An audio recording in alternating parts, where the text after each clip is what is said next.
6 seconds.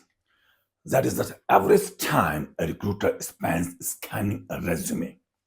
But there is one section where the eyes often stop. Not your degree, not your GPA, but the bottom line. And what is that? Interest. Some people call it hobbies. Why? Because of the airport test. The interviewer unconsciously asks, if I were stuck in an airport with this person during a snowstorm, would I be bored to death? Yes.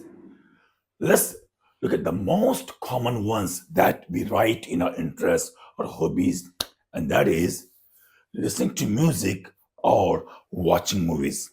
Am I right or wrong? Maximum people write these two hobbies or interests. So, my dear friends, if you write these two hobbies or interests, you're signaling consumerism. You consume culture. You don't necessarily create it, but you consume it. And it's safe. Yes, writing these two hobbies are safe, but it's generic. And if you're sleeping, yes, some people actually do this. They write. It means you're telling about your low energy. In the interview room, sleeping doesn't mean well rested. It means zero drive. Yes, you have got zero feeling to do anything. So avoid it. But what about the hobbies that actually change the game? Yes, are there hobbies which can change the game? Yes, they are hobbies. So let's say you list traveling or reading. People write, and maximum people write. Even I have seen my son.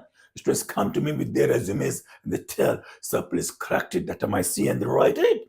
So this triggers the halo effect. Yes, if we write these two, it creates halo effect.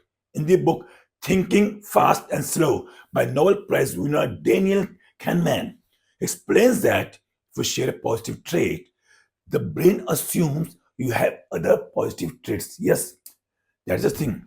Here is the translation regarding what the interviewer thinks when we write traveling. It doesn't mean you like vacations, right? It signals adaptability and curiosity. It says, I can handle being out of my comfort zone. Means if you throw me somewhere else, I can handle. It's not like that. I love to stay at my home. No, just send me somewhere. I will go and I'll do my work. And reading, it doesn't just mean you like stories. It signals focus and continuous learning. Kahneman's data shows that your hobby isn't just a pastime. It's a psychological bridge. Yes, a psychological bridge between you and the recruiter. Now, let's move to action. In the book Hiring for Attitude by Mark Murphy, right? Very famous writer is there. Research shows that 89% of new hires fail because of attitude, not skill. Your hobbies prove your attitude. Take cricket or soccer.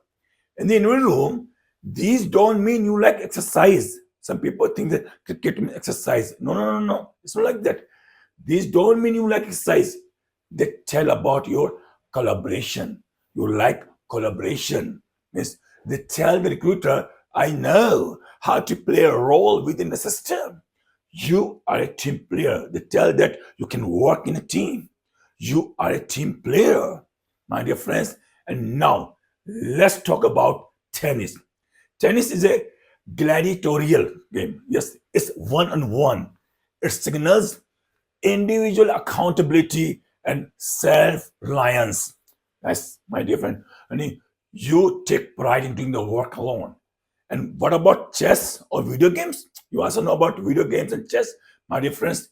Be careful with video games. Yet people are right, but remember how to explain it. Some see it as isolating and being alone.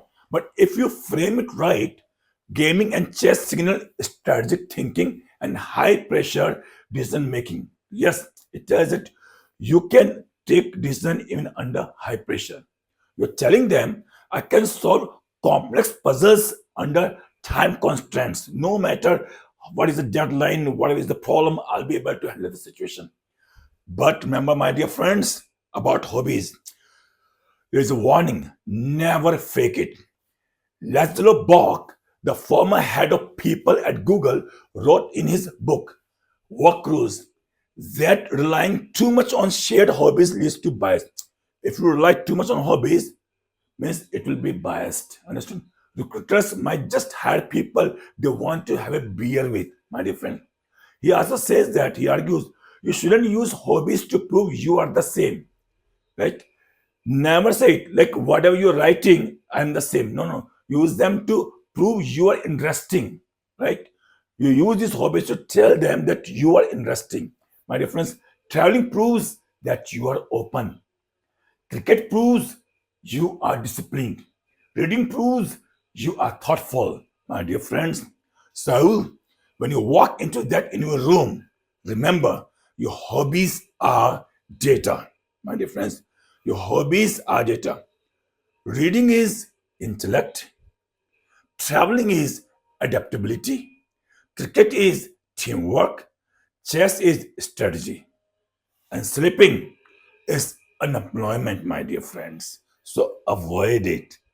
So, my dear friends, and last, I would like to say, my dear friends, don't let your hobbies be filtered.